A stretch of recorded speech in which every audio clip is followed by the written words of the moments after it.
নতুন নিয়মে যুবসাথী নতুন প্রকল্পে আপনি অনলাইনে আবেদন কিভাবে করবেন, অনলাইনে আবেদন করার জন্য কি কি ডকুমেন্ট আপনাকে আপলোড করতে হবে, তার সঙ্গে ডকুমেন্টের সাইজ কত হবে, সমস্ত ইনফরমেশন এবং অনলাইন পদ্ধতি আপনারা আজকের এই ভিডিওর মাধ্যমেই জানতে পারবেন।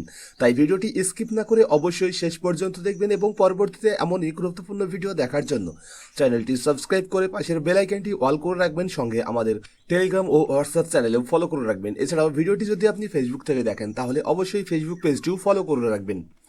তো এবার যদি আপনি যুবসাথী নতুন প্রকল্পে আপনি অনলাইনে নতুন নিয়মে আবেদন করতে চান বা অ্যাপ্লাই করতে চান, সেক্ষেত্রে আপনাকে ds.wb.gov.in এই পোর্টালে আসতে হবে। পোর্টালে আসার পরেই আপনারা এখানে দেখতে পেয়ে যাবেন, একদম পরিষ্কারভাবে বলা হয়েছে বাংলা যুবসাথী, এর পাশে আপনারা পেয়ে যাবেন ক্লিক টু অ্যাপ্লাই। তো আপনারা এই ক্লিক টু অ্যাপ্লাই ক্লিক করবেন। আমি এই ওয়েবসাইটের সরাসরি লিঙ্ক আমাদের হোয়াটসঅ্যাপ বা টেলিগ্রাম চ্যানেলে দিয়ে দেবো, সেখান থেকে সরাসরি আপনারা এখানে চলে আসতে পারবেন। তো ক্লিক টু অ্যাপ্লাই ক্লিক করার পরে এবার আপনার সামনে এমন একটি পেজ চলে আসবে। তো যদি আপনারা এখানে লক্ষ্য করেন তাহলে আপনারা এখানে দেখতে পেয়ে যাবেন, এর আগে যে ভিডিওটি আমি বানিয়েছিলাম সেই ভিডিওই কিন্তু ডকুমেন্টের যে সাইজ সেটি 2 MB ছিল, কিন্তু এখানে যদি আপনারা লক্ষ্য করেন দেখতে পেয়ে যাবেন ডকুমেন্টের যে ফাইল সাইজ সেটি কিন্তু 300 KB করা হয়েছে এবং ফরম্যাট সেগুলো কিন্তু সেম টু সেম একই রয়েছে এবং ডকুমেন্টগুলোও কিন্তু সেম একই রয়েছে। তো এখানে আপনারা মাধ্যমিকের যে অ্যাডমিট সেটি 300 KBর মধ্যে PDF ফরম্যাটে আপনাকে আপলোড করতে হবে। মাধ্যমিকের যে মার্কশিট সেটিও 300 KBর মধ্যে PDF ফাইলে আপলোড করতে হবে। কপি অফ আধার কার্ড এটিও 300 KBর মধ্যে আপনাকে PDF ফরম্যাটে আপলোড করতে হবে। ভোটার কার্ড সেটিও আপনাকে কিন্তু PDF ফরম্যাটে 300 KBর মধ্যে আপলোড করতে হবে। তো এখানে অনেকেই আমাকে কমেন্ট করেছেন যে আমার ভোটার কার্ড নেই, তাহলে কি এই প্রকল্পে আবেদন করা যাবে কি না। তো এই বিষয়ে আমি আপনাদেরকে ক্লিয়ার দেবো, তবে ভিডিওটি শেষ পর্যন্ত দেখবেন। ডকুমেন্ট আপলোড আপনি যেখানে করবেন সেই জায়গাতে আপনার ক্লিয়ার পেয়ে যাবেন যে ঠিক কোন কোন ডকুমেন্টগুলো বাধ্যতামূলক এই প্রকল্পের জন্য। তারপরে এখানে দেখুন বলা আছে first page of passbook PDF ফরম্যাটে আপনাকে 300 KBর মধ্যে আপনার ব্যাংকের অ্যাকাউন্টের ফার্স্ট পেজ এখানে আপলোড করতে হবে। Copy of SC ST OBC certificate সেটাও 300 KBর মধ্যে এখানে আপলোড করতে হবে। তবে এখানে রিসেন্ট যে পাসপোর্ট সাইজের ফটো এটি কিন্তু শুধুমাত্র 50 KB করা হয়েছে, এখানে কিন্তু 300 KB নেই। আপনারা দেখতে পাচ্ছেন শুধুমাত্র অনলি 50 KB করা হয়েছে এবং JPG ও PNG ফরম্যাটে করা হয়েছে। তারপরে এখানে পেয়ে যাবেন সিগনেচার, এটিও কিন্তু 50 KBর মধ্যেই আপনাকে আপলোড করতে হবে JPG ও PNG ফরম্যাটে। তো আপনারা তো ডকুমেন্টের যে সাইজ এবং ডকুমেন্টের যে ফরম্যাট সেগুলো অলরেডি জেনে গেলেন। এবার আপনারা কি করবেন, আপনারা এখানে দেখতে পেয়ে যাবেন অ্যাপ্লাই অনলাইন নামে একটি বাটন দেওয়া রয়েছে। তো আপনারা সরাসরি এই অ্যাপ্লাই অনলাইন বাটনে ক্লিক করবেন। অ্যাপ্লাই অনলাইন বাটনে ক্লিক করার পরে আপনার সামনে এমন একটি পেজ চলে আসবে। তো এখানে আপনাকে আপনার একটি ভ্যালিড মোবাইল নম্বর ইনপুট করতে হবে। তো অনেকেই বলবেন যে দাদা আমি তো এই পোর্টালে অলরেডি রেজিস্টার করিনি, তাহলে কি আমি অ্যাপ্লাই করতে পারবো, এমন প্রশ্ন কিন্তু অনেকেই করেছেন। তো দেখতে পাচ্ছেন এখানে একদম পরিষ্কারভাবে বলা আছে অ্যাপ্লিকেন্ট লগিং। তো আপনি অলরেডি রেজিস্টার করে থাকেন বা না থাকেন সেটা আপনার নিজের ব্যক্তিগত ব্যাপার, কিন্তু যদি আপনি যুবসাথী নতুন প্রকল্পে আবেদন করতে চান তাহলে আপনি সরাসরি এখানে মোবাইল নম্বর ইনপুট করবেন। আগে পরে কুৎসিত হয়ে আপনার লাভ নেই। যদি আপনি অলরেডি অ্যাপ্লিকেশন করে থাকেন সেক্ষেত্রে আলাদা, তবে যদি আপনি নিউ ফ্রেশ অ্যাপ্লিকেশন করতে চান সেক্ষেত্রে আপনি এখানে আপনার যে মোবাইল নম্বর সেটি বসিয়ে দেবেন। তারপরে এখানে যে ক্যাপচার কোড দেখতে পাচ্ছেন এই ক্যাপচার কোডটিও কিন্তু পরিবর্তন করা হয়েছে। আগে টেক্সটে ছিল, কিন্তু এখন আপনাকে এই ক্যাপচারটি ক্যালকুলেট করে এখানে ফিল করে তারপরে OTP পাঠাতে হবে। তো ফর এক্সাম্পল এখানে আমি একটি মোবাইল নম্বর ইনপুট করে দেবো, তারপরে ক্যাপচারটি এখানে ইনপুট করে আমি গেট OTP তে ক্লিক করছি। গেট OTP তে ক্লিক করার পরে আপনার সামনে এমন একটি মেসেজ চলে আসবে, এখানে বলা হচ্ছে OTP send to your registered mobile নম্বর। তো আপনারা কি করবেন, আপনারা এখানে ডাইরেক্ট ওকে তে ক্লিক করবেন। ওকে তে ক্লিক করার পরেই দেখবেন যে আপনার সামনে কিন্তু OTP ইনপুট করার যে ঘর সেটি চলে আসবে। তো এবার আপনার মোবাইলে যে OTP চলে গেছে সেই OTP আপনি এখানে ইনপুট করে দেবেন। তবে মনে রাখবেন এই পোর্টালে কাজ করার জন্য আপনারা কিন্তু দিনের বেলায় চেষ্টা করবেন না, কারণ দিনের বেলায় সম্পূর্ণভাবে সার্ভার ডাউন থাকে। তো এই পোর্টালে যদি আপনি কাজ করতে চান বা আপনি আবেদন করতে চান তাহলে আপনাকে রাত্রিবেলায় বা সকালের দিকেই চেষ্টা করতে হবে, কারণ এই পোর্টাল এই 2 টাইমেই বা সারা রাত্রি সব থেকে ভালো চলে। তো এবারে এখানে OTP ইনপুট করে দেওয়ার পরে আপনারা ভেরিফাই পিনে ক্লিক করবেন। ভেরিফাই পিনে ক্লিক করার পরে আপনারা দেখতে পাবেন যে আপনাদের সামনে কিন্তু অ্যাপ্লিকেশনটি চলে আসবে। তো অন স্ক্রিনে আপনারা অ্যাপ্লিকেশন দেখতে পাচ্ছেন, এই অ্যাপ্লিকেশন আপনারা দেখে নেবেন application for Bangla Yuvasathi scheme. এখানে 3টে স্টেপ আপনাকে কমপ্লিট করতে হবে, তারপরেই কিন্তু আপনারা এই প্রকল্পে ফাইনালি আবেদন করতে পারবেন। এবার এখানে আপনি যে মোবাইল নম্বরটি অলরেডি এই পোর্টালে দিয়ে লগ ইন করেছেন সেই মোবাইল নম্বর কিন্তু আপনারা এখানে দেখতে পেয়ে যাবেন। Mobile number used for application দেখতে পাচ্ছেন। তো সেই মোবাইল নম্বরটি আপনি এখানে অলরেডি দেখতে পাবেন। এখানে আপনার বা অ্যাপ্লিকেন্টের যে আধার কার্ড নম্বর সেটি এখানে ইনপুট করে দিতে হবে। অ্যাপ্লিকেন্টের যে নাম সেটি কিন্তু এখানে লিখতে হবে, মানে ফার্স্ট নেম, মিডিল নেম যদি থাকে তাহলে এখানে দেবে, অন্যথায় দেওয়ার দরকার নেই, সরাসরি এখানে গিয়ে লাস্ট নেম বসিয়ে দেবেন। তবে এখানে অ্যাপ্লিকেন্টের যে নামগুলো আপনি ইনপুট করবেন সেগুলো যেন অ্যাডমিট এবং মার্কশিট দেখে ইনপুট করবেন, কারণ অ্যাডমিট এবং মার্কশিটের যে নাম রয়েছে সেম টু সেম বানান সেইটাই আপনারা এখানে ইনপুট করবেন বা লিখে দেবেন, এবং সবগুলোই আপনারা বড় হাতের লিখবেন। তারপরে এখানে দেখুন বলা আছে mobile number linked with bank account. এবার আপনি যে ব্যাঙ্ক অ্যাকাউন্টের ডিটেলস এই প্রকল্পে দিচ্ছেন বা যে ব্যাঙ্ক অ্যাকাউন্টে আপনি এই প্রকল্পের টাকা নেবেন সেই ব্যাঙ্ক অ্যাকাউন্টের যে মোবাইল নম্বরটি লিঙ্ক রয়েছে সেই মোবাইলটি আপনারা এখানে ইনপুট করে দেবেন। মোবাইল নম্বরটি এখানে ইনপুট করে দেওয়ার পরে এখানে ইমেল আইডি, এটা কিন্তু এখানে বাধ্যতামূলক করা হয়নি, তবে চাইলেও আপনি দিতে পারেন, চাইলে আপনি নাও দিতে পারেন, যে যদিও বা এটা কিন্তু বাধ্যতামূলক করা নেই। এরপর যদি আপনারা পেজটি একটু নিচের দিকে স্ক্রল করেন তাহলে আপনারা এখানে দেখতে পেয়ে যাবেন বলা হচ্ছে জেন্ডার। তো এখান থেকে জেন্ডার সিলেক্ট করতে হবে, মেল, ফিমেল নাকি আদার, যেটি হবে আপনার ক্ষেত্রে সেটি আপনাকে এখানে সিলেক্ট করে নিতে হবে। এরপরে এখানে ডেট অফ বার্থডে এখানে আপনারা যখনই বসাবেন না আপনার বয়সটি কিন্তু অটোমেটিক এখানে ক্যালকুলেট করে নিয়ে নেবে। ফর এক্সাম্পল ডেমো পারপাসের জন্য আমি এখানে একটি ডেট অফ বার্থ বসাবো। তো ডেমো পারপাসের জন্য ধরুন এখানে আমি 1998 সালের ফেব্রুয়ারি মাসের 4 তারিখ দিলাম, ফর এক্সাম্পল আপনাদের বোঝানোর জন্য। তো এখানে যে ডেট অফ বার্থ দিয়েছি সেই ডেট অফ বার্থ থেকে এখানে 1/4/2026 পর্যন্ত এই ব্যক্তির বয়স হচ্ছে 28 বছর। আপনারা দেখতে পাচ্ছেন এখানে কিন্তু সেটি উল্লেখ হয়ে গিয়েছে। তো এবার বয়সটি এখানে উল্লেখ হয়ে যাওয়ার পরেই এখানে দেখুন বলা হচ্ছে ফাদার্স নেম। তো অ্যাপ্লিকেন্টের যে ফাদার্স নেম সেটি কিন্তু আপনাকে এখানে ইনপুট করতে হবে, অ্যাপ্লিকেন্টের মাদার্স নেম সেটি কিন্তু এখানে ইনপুট করতে হবে। এবার এখানে একটি বিষয় জানিয়ে রাখি, ফার্স্ট নেম ও লাস্ট নেম দুটোই কিন্তু আপনাকে এই একই ঘরে ইনপুট করতে হবে। তো এখানে ফাদার্স নেম, এখানে মাদার্স নেম আপনারা বসিয়ে দেবেন। এরপর এখানে স্পাউস, যদি অ্যাপ্লিক্যান্ট কোনো মহিলা হয়ে থাকে সেক্ষেত্রে তিনার হাজবেন্ডের নাম আপনারা এখানে ইনপুট করে দেবেন, আর যদি অ্যাপ্লিক্যান্ট কোনো পুরুষ হয়ে থাকে তাহলে সেক্ষেত্রে তিনার ওয়াইফের নাম এখানে ইনপুট করে দেবেন বা মেনশন করে দেবেন। এরপরে আপনারা যদি পেজটি আরও একবার নিচের দিকে স্ক্রল করেন তাহলে আপনারা এখানে দেখতে পেয়ে যাবেন এখানে প্রথমেই বলা হচ্ছে ক্যাটাগরি। তো অ্যাপ্লিক্যান্টের কি ক্যাটাগরি সেটা এখান থেকে সিলেক্ট করতে হবে, জেনারেল, এসসি, এসটি নাকি ওবিসি। আপনার ক্ষেত্রে যেটাই হবে সেটি আপনি এটা সিলেক্ট করে নেবেন, বা অ্যাপ্লিক্যান্টের ক্ষেত্রে যেটাই হবে। এরপরে ম্যারিটাল স্ট্যাটাস, অ্যাপ্লিক্যান্ট এখানে আনম্যারিড, উইডো, ম্যারিড না সেপারেট, যেটি হবে সেটি কিন্তু এখান থেকে সিলেক্ট করতে হবে। যদি এখানে ম্যারিড হয় ম্যারিডের টিক চিহ্ন, যদি আনম্যারিড হয় আনম্যারিডের টিক চিহ্ন, যদি উইডো হয় তাহলে উইডোর টিক চিহ্ন, আর যদি সেপারেট হয় তাহলে সেপারেটের টিক চিহ্ন। তারপরে যদি আপনারা নিচের দিকে আরও একটু যান তাহলে এখানে আপনারা দেখতে পেয়ে যাবেন প্রথমে বলা আছে কন্ট্যাক্ট ডিটেলস। তো এটি কিন্তু বাধ্যতামূলক, মানে এই কন্ট্যাক্ট ডিটেলস আপনাকে ফিল করতে হবে। তার মধ্যে এখানে দেখুন হাউস বা হাউসের যে নম্বর সেটির পাশে কিন্তু এখানে টিক চিহ্ন দেওয়া রয়েছে স্টার মার্ক, তার মানে এটি কিন্তু আপনাকে ফিল করতেই হবে। তো এই হাউস নম্বর আপনারা কোথায় পাবেন? এই হাউস নম্বর আপনারা আপনাদের যে ভোটার লিস্ট সেই ভোটার লিস্টে পেয়ে যাবেন। তো এখানে আপনি আপনার হাউস নম্বর বসিয়ে দেবেন, তারপরে এখান থেকে আপনাকে আপনার ভিলেজ বা টাউনের নাম বসিয়ে দিতে হবে। এরপরে আপনার যে পোস্ট অফিসের নাম সেটি এখানে বসাতে হবে। এখান থেকে আপনাকে আপনার ডিস্ট্রিক্ট সিলেক্ট করে নিতে হবে। এখান থেকে আপনি আপনার ডিস্ট্রিক্টটি সিলেক্ট করে নেবেন। তারপরে এখানে ব্লক, মানে আপনার যে এরিয়া সেটি ব্লক না মিউনিসিপ্যালিটি সেটি এখান থেকে সিলেক্ট করতে হবে। আমার ক্ষেত্রে ব্লক, তাই আমি এখানে ব্লক সিলেক্ট রাখলাম। তো এরিয়া এখানে সিলেক্ট করে নেবার পরেই এবার আপনি যদি এখানে ব্লক সিলেক্ট করেন তাহলে আপনার ব্লকের নাম কি বা আপনার মিউনিসিপ্যালিটির নাম কি সেটি কিন্তু আপনাকে এখান থেকে সিলেক্ট করে নিতে হবে। তো এখান থেকে আমার যেটি সেটি আমি এখান থেকে সিলেক্ট করে নেব। সিলেক্ট করে নেবার পরেই এবার এখানে আপনারা দেখতে পেয়ে যাবেন পুলিশ স্টেশন। তো কি পুলিশ স্টেশন নাম কি সেটি আপনাকে এখান থেকে সিলেক্ট করতে হবে। তারপরে এখানে বলা হচ্ছে জিপি বা ওয়ার্ড নম্বর। যেহেতু আমি এখানে ব্লক সিলেক্ট করেছি তাই আমাকে কিন্তু এখানে গ্রাম পঞ্চায়েতের নাম বেছে নিতে হবে। তো এখান থেকে আমার যে গ্রাম পঞ্চায়েত হবে সেটি আমি এখান থেকে বেছে নেব।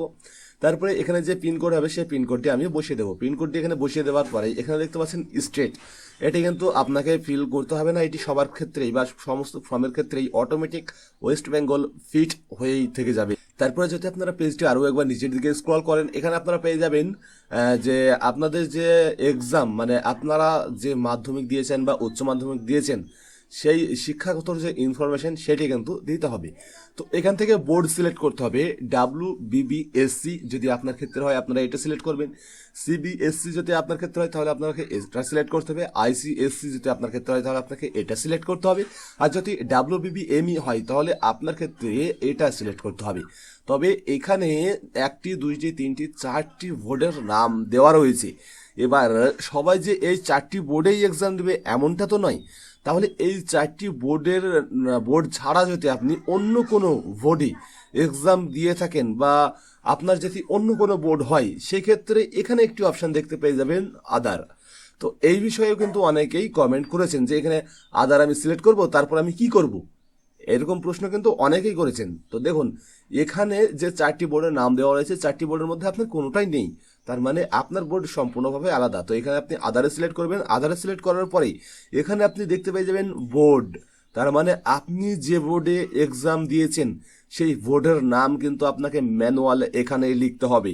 তো আপনি আপনার বোর্ডের নামটি এখানে লিখে দেবেন। আর যদি এর মধ্যে আপনার কোনো একটি বোর্ড হয় তাহলে কিন্তু এখানে দেখুন আপনাকে আর বোর্ডের নামটি লিখতে হবে না। আর যদি আদারে ক্লিক করেন তাহলে এখানে বোর্ডের নাম লিখতে হবে। তো ফর ডেমো পারপাসের জন্য এখানে আমি WBBSE এটাই সিলেক্ট করব। এটা সিলেক্ট করার পরে এখানে রোল, তো এখানে দেখুন রোল নম্বর দুটো আলাদা আলাদা দেওয়া রয়েছে। তো এখানে আপনার যে রোল হবে সেটি আপনি বসিয়ে দেবেন, নম্বরটি এই ঘরে বসিয়ে দেবেন। এবার কত সালে আপনি এক্সাম পাস করেছেন সেই ইয়ার আপনারা এখানে বসাবেন। তারপরে এখানে দেখুন বলা হচ্ছে এডুকেশন কোয়ালিফিকেশন, তো আপনার যে এডুকেশন কোয়ালিফিকেশন সেটি এখানে লিখতে হবে। তো হাইয়েস্ট মানে আপনি হাইয়েস্ট কতটুকু আপনার এডুকেশন কোয়ালিফিকেশন রয়েছে সেটা কিন্তু আপনাকে এখানে লিখতে হবে। মাধ্যমিক হলে মাধ্যমিক, উচ্চ মাধ্যমিক হলে উচ্চ মাধ্যমিক, আপনার ক্ষেত্রে যেটা হবে। VA যদি পাস হয় সেক্ষেত্রেও আপনারা এখানে VA লিখে দিতে পারেন। এরপরেই আপনারা এখানে দেখতে পাচ্ছেন প্রেজেন্ট অকুপেশন, তো এখানেই কিন্তু অনেকেই ভুল করছেন। তো অনেকেই বলছেন যে না বেকার এরকম লিখে ছেড়ে দিচ্ছেন, আবার অনেক রকম লিখছেন। যেহেতু এখানে অকুপেশন চাওয়া হয়েছে তো এক্ষেত্রেও আপনার ফর্ম রিজেকশন হওয়ার সম্ভাবনা অনেকটাই বেড়ে যাবে, কারণ অকুপেশন চাওয়া হচ্ছে। এখানে আপনি সরাসরি আনএমপ্লয় লিখে দিন, আপনার আর কিছু লেখার দরকার নেই, এখানে আপনি সরাসরি আনএমপ্লয় লিখে দিন। তো এই যে অকুপেশনের যে অপশান এখানে আপনি সরাসরি আনএমপ্লয় লিখবেন, তাহলেই কিন্তু আপনার কাজটি কমপ্লিট হয়ে যাবে। এরপরে এখানে বলা হচ্ছে ব্যাংক অ্যাকাউন্ট ডিটেলস আধার লিঙ্কেড, মানে আধার লিঙ্কেড ব্যাংক অ্যাকাউন্টের ডিটেলস আপনাকে এখানে দিতে হবে। তো এখানে ব্যাংকের নাম আপনি ফার্স্টে ইনপুট করে দেবেন, তারপরে এখানে ব্রাঞ্চের নাম হবে, সেই ব্রাঞ্চের নাম আপনাকে দিতে হবে। তো আপনারা যখনই ব্রাঞ্চের নাম এখানে বসিয়ে দেবেন তারপরে আপনারা এখানে আপনার যে ব্যাংক অ্যাকাউন্ট নম্বর সেটি বসিয়ে দেবেন। এবার এখানে IFSC কোড কিন্তু আপনাকে বসাতে হবে। তো এই 4টে ইনফরমেশন আপনি কিন্তু আপনার ব্যাংক অ্যাকাউন্টের প্রথম পেজেই পেয়ে যাবেন। তো এই 4টি ইনফরমেশন এখানে বসিয়ে দেওয়ার পরে এবার এখানে কিন্তু একটি কোয়েশ্চেন করা হয়েছে যে আপনি সরকারি কোনো প্রকল্পের সুবিধা পান কি না।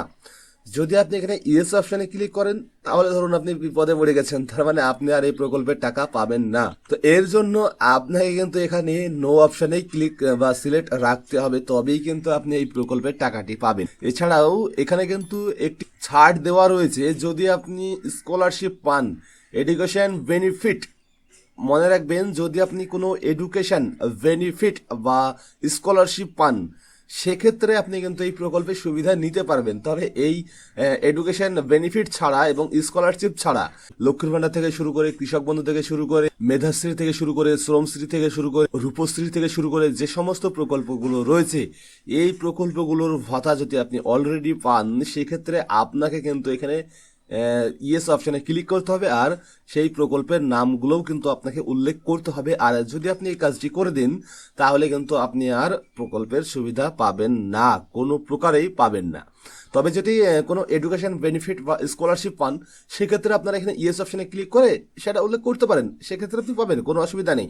তবে আপনি নো অপশানে ক্লিক রাখলেও কোনো সমস্যা হবে না। তো এখানে যাই হোক আপনাকে এক কথায় নো অপশানে ক্লিক করতে হবে, অন্যথায় কিন্তু আপনি এই প্রকল্পের সুবিধাটি পাবেন না।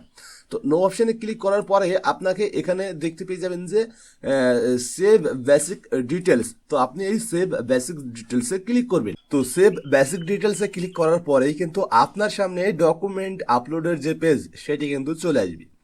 তো এখানে দেখুন আগে যে ডকুমেন্ট আপলোড করার যে স্টাইল বা প্রসেস ছিল সেটি কিন্তু চেঞ্জ করা হয়েছে। এখন এখান থেকে আপনাকে ডকুমেন্ট সিলেক্ট করতে হবে, তারপরে চুজ ফাইলে ক্লিক করে আপনাকে সেভ ডকুমেন্ট করতে হবে, তবেই কিন্তু আপনার ডকুমেন্টটি আপলোড হবে। তো ফর এক্সাম্পল হিসাবে ধরুন আমি এখানে মাধ্যমিকের যে অ্যাডমিট সেটি সিলেক্ট করেছি, চুজ ফাইলে ক্লিক করব, এখানে মাধ্যমিকের যে অ্যাডমিট সেটি আমি এখানে আপলোড করে দিয়েছি বা এখানে সিলেক্ট করে নিয়েছি। এবার সেভ ডকুমেন্টে ক্লিক করব। তো আমি যখনই সেভ ডকুমেন্টে ক্লিক করব তখন কিন্তু পেজটি পুনরায় রিফ্রেশ হবে। মানে পেজটি রিফ্রেশ হওয়ার পরে আপনি এখানে দেখতে পেয়ে যাবেন বলা হবে ডকুমেন্ট আপলোড সাকসেসফুল। তো এখানে আপনারা ওকেতে ক্লিক করবেন এবং আপনার যে ডকুমেন্ট সেটি কিন্তু এখানে আপলোড হয়ে যাবে। আমি যেহেতু মাধ্যমিকের অ্যাডমিট এখানে আপলোড করেছি না, তো সেই কারণে কিন্তু দেখতে পাচ্ছেন মাধ্যমিকের অ্যাডমিটের এখানেই কিন্তু ডকুমেন্টটি এসেছে এবং ভিউ আপলোড, এখানে যে আপনি ডকুমেন্টসটি আপলোড করেছেন সেটিও কিন্তু ভিউ করতে পারবেন। চাইলে আপনি এটি ডিলিট করে আপনি অন্য ডকুমেন্ট মানে অন্য আর একটি ফাইলকেও কিন্তু এখানে আপলোড করতে পারবেন। তো এইভাবেই আপনারা কিন্তু ডকুমেন্টগুলো প্রতিটা ডকুমেন্ট আপলোড করে নিতে পারবেন। এবার এখানে ধরুন মাধ্যমিকের যে অ্যাডমিট কার্ড এটি তো এখানে অলরেডি আপলোডেড হয়ে গেছে, সেই কারণে এখানে আপনারা যখনই সিলেক্ট অপশনে ক্লিক করবেন না তখন কিন্তু এখানে মাধ্যমিকের অ্যাডমিট কার্ডটি আর দেখতে পাবেন না, কারণ অলরেডি এটি আপলোড হয়ে গেছে। এবার এখানে মাধ্যমিকের মার্কশিট এটি সিলেক্ট করে আপনারা চুজ ফাইলে ক্লিক করে পুনরায় ডকুমেন্টটি আপলোড করে দেবেন। তাহলেও আপনারা দেখবেন যে এই যে মাধ্যমিকের যে মার্কশিট এই অপশানটিও কিন্তু এখান থেকে হারিয়ে যাবে। মানে একটি একটি করে আপনি ডকুমেন্ট আপলোড করবেন, একটি একটি করে অপশান এখানে হারাতেই থাকবে। তো যাই হোক এইভাবে আপনারা ডকুমেন্টগুলো আপলোড করে দেবেন। এবারে এখানে আমি আরও একটি গুরুত্বপূর্ণ বিষয় জানিয়ে রাখি যে ডকুমেন্ট রিকোয়ারমেন্ট, অনেকেই বলেছেন যে ভোটার কার্ড আমার কাছে নেই, ভোটার কার্ড না থাকলে কি প্রকল্পে আবেদন করতে পারবো, এমন প্রশ্ন অনেকেই করেছেন। তো এখানে দেখুন বলা হচ্ছে যে যে সমস্ত জায়গাগুলোতে স্টার লাল চিহ্নের স্টার মার্ক দেওয়া রয়েছে সেটি আপনাকে ফিল করতেই হবে। তো এখানে 1 নম্বরে যে ডকুমেন্ট সেটা হচ্ছে মাধ্যমিকের অ্যাডমিট, এর পাশে আপনারা যদি লক্ষ্য করেন দেখতে পেয়ে যাবেন স্টার চিহ্ন দেওয়া রয়েছে, তার মানে এটা আপনাকে আপলোড করতেই হবে বাধ্যতামূলক।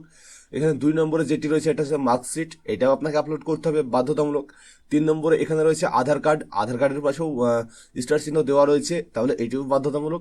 এবার এখানে দেখুন ভোটার কার্ড, ভোটার কার্ডের পাশেও কিন্তু স্টার চিহ্ন দেওয়া রয়েছে, তার মানে ভোটার কার্ডটিও কিন্তু বাধ্যতামূলক। তারপরে ফার্স্ট পেজ অফ পাসবুক এটিও বাধ্যতামূলক। শুধু এখানে বাধ্যতামূলক করা নেই এসসি এসটি ওবিসি সার্টিফিকেট, কারণ এই এসসি এসটি ওবিসি সার্টিফিকেট যারা জেনারেল হবে তাদের কাছে তো কোনো সার্টিফিকেটই থাকবে না, তাহলে বাধ্যতামূলক করলে তাহলে কি আপলোড করবে এখানে। তো সেই কারণে এটি বাধ্যতামূলক করা হয়নি। তবে যদি আপনি এসসি এসটি সিলেক্ট করেন, এসসি এসটি ওবিসি সিলেক্ট করেন, তাহলে কিন্তু আপনার ক্ষেত্রেও এই 6 নম্বরের অপশনটি বাধ্যতামূলক হয়ে যাবে, এতে কোনো সন্দেহ নেই।